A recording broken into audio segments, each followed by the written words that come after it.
Goeienaand, good evening, fellow South Africans and subscribers from all over the world.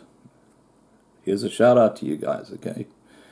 Okay, attached to this intro is a video where a totally independent voice gives his witness testimony as to what happened in Schweizer-Reneke at that school.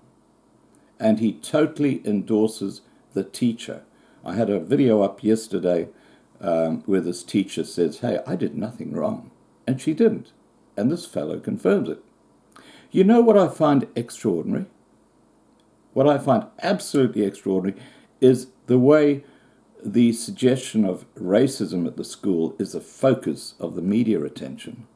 And you'll notice that the person interviewed here actually says about the frightening experiences the kids face. Now, you'd say, well, what the hell was that all about? Because the media haven't covered it. Now, let me tell you what it's all about. When that photo went viral, a number of EFF and BLF members arrived at the school. They walked into the school grounds and they started hammering on the doors and they started hammering on the windows. They were swearing. They were throwing rocks around while the teachers and the kids were cowering in the classroom. Now, how does that not make the news? Ask yourself, how does that not make the news? The only place you hear about it is here on this channel. And the chairperson of the school, in a video which I've got up earlier, in an interview, he said that happened at that school. But of course, the media just kind of let that issue drop, didn't they? All right, guys, here comes the video. Please remember to subscribe to be kept informed, and have a great evening. Bye for now. And parents at a school in Schweizer-Reneke.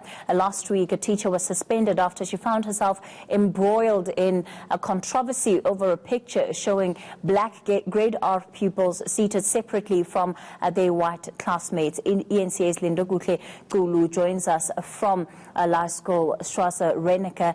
Linda, good afternoon, rather. Let's talk about the MEC's visit today. Of course, it comes amidst what we heard from Solidarity yesterday, that they want to contest the fact that he suspended this teacher in court and call for a South African human rights investigation into the handling of this entire matter.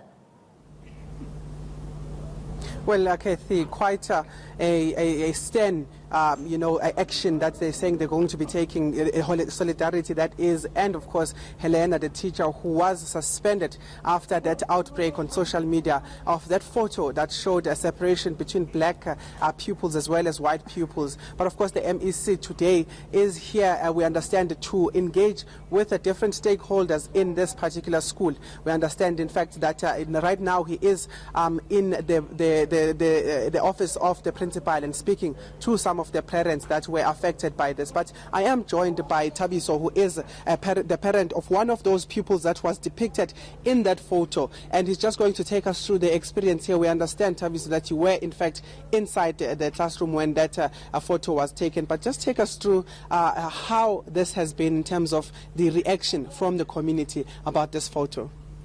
Actually, just to correct it, when on the day of our son's first schooling on grade R, we came along and then we were late on that day, and then we find other parents bringing along their kids, and then the kids were already seated at that time, and then there were three black kids on the table, and then our kid was the fourth one, the one who was supposed to occupy the fourth chair on that table.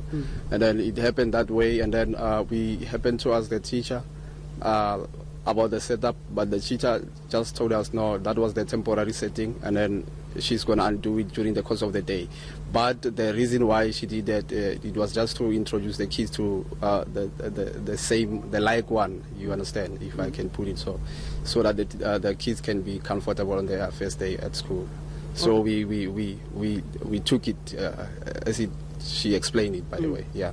So when you arrived, you are saying that there was a teacher who had actually directed the child to sit at a specific place, and the idea was that he's trying to put him in a familiar environment before they are integrated together. But just take us through now the MEC today. What is he saying to you? What is the plan from the department moving forward in terms of this experience that the children have experienced? Yeah, the MEC told us that he's gonna bring along the social workers and then the psychologists just to calm down the kids about the experiences they experienced that day. And then the other thing, they will also be talking to us as parents.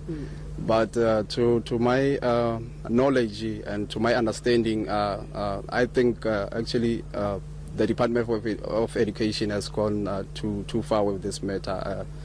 The way the teacher explained to me, she definitely did what she said she's going to do during the course of the day, because I was also shocked to learn about the picture, and then I realized after that no, there was other pictures, different pictures where the setting was correct and then the kids were all integrated. So my thought about my initial thought, that erased actually my initial thought about the whole setting. So what you're saying is that you understand exactly what the teacher was doing, and this matter has been blown out of proportion by the MEC. Is that what you're saying? This is my point, exactly. Okay, and then now the fact that there is a teacher that was suspended, when you understand that even that teacher was not the classroom teacher who had given you that explanation, but as far as the department has taken it in terms of suspending the teacher and all of these actions that have brought about the school into this point, what is your reaction on that in terms of the teacher being suspended?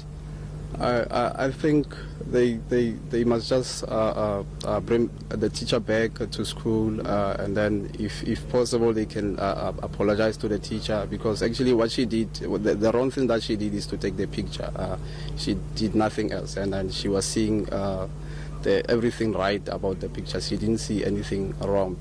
Maybe she had a meeting with the class teacher about the arrangement before. That's why she understood that no, there was nothing wrong about the picture. All right, just very quickly, you said that the reason why, in fact, you brought your child to do grade R here and to school here was because you have other children of yours that have schooled here. But just take us through that, the decision, I mean, the reason why you brought your children in this particular school.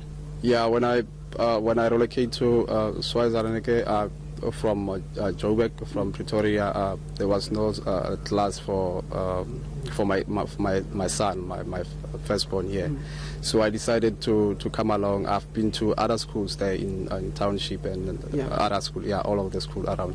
And then I decided to come here at Lyre School to register my son here. And then fortunately they accepted him. And then the foundation that he got here, I learned from it that now these other siblings, they must also come to the school, because my son was doing very well here. The teachers were so nice with my son here. All right. Yeah. All right. Thank you so much, Batabiso, for that account. But Kathy, one of the parents, in fact, that is giving us an account that he, in fact, had a son who was schooling here before he brought his grade R school pupil, and that is why he decided to bring the child here. And he's saying that this matter might have just been blown out of proportion by the MEC here in the province. But they're saying that what they would like is to see school getting back to normality, and of course the teacher to come back and teach, because she did not do anything. That is according to Tabiso, who was in fact present at that particular day when the orientation was being done for those grade R pupils. All right, well, certainly is good to hear the perspective of a parent of one of those children, Lindo, and what they think about the situation, how they view it. Certainly, I think that view leaning towards what we heard from the teacher yesterday and also from what we heard from Solidarity. Let's leave it there for this afternoon.